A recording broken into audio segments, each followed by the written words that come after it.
अस्सलाम वालेकुम my dear students. आज मैं द एम स्कूल सिस्टम में मौजूद हूँ और मेरे बहुत ही सही स्टूडेंट हुसैन निसार ने 7 और 8 में कम्पीट की है और इस बच्चे ने 7 और 8 क्लास में कम्पीट करके इसने फर्स्ट पोजीशन हासिल की है। सारे क्लैप करें एक बार।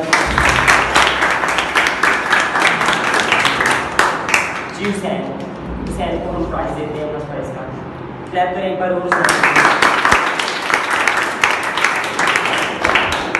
हुसैन का ये टेस्ट देखें, इसके टेस्ट में इसने बहुत कम मिस्टेक है और मेरे रूल्स को बड़ा फॉलो किया हुआ है और मेरे और इसके वर्ड्स में इतना फ़र्क नहीं है। बिल्कुल सेम इसने मेरे वर्ड्स को कॉपी किया है या सर मिलाप कैसे करते हैं और लफ्ज़ों के ज़रिए मेरे लफ्ज़ों को इसने मेरी थिंकिंग को जज किया लफ्ज़ों के ज़रिए। Ji Hussain sahab, would you like to add something? क्या आप कुछ स्पीच इस पर करना चाहें? अस्सलाम वालेकुम माय डियर क्लासमेट। वालेकुम अस्सलाम। My name is Hussain Nisar.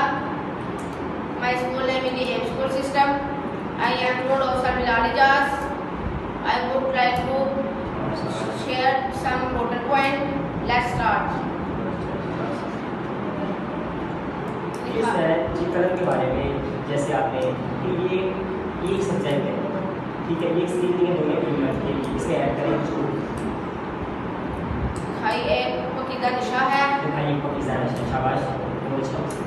अच्छी राइटिंग अल्लाह की एक वासना है। शाबाश। दिखाई साफ बनेगा।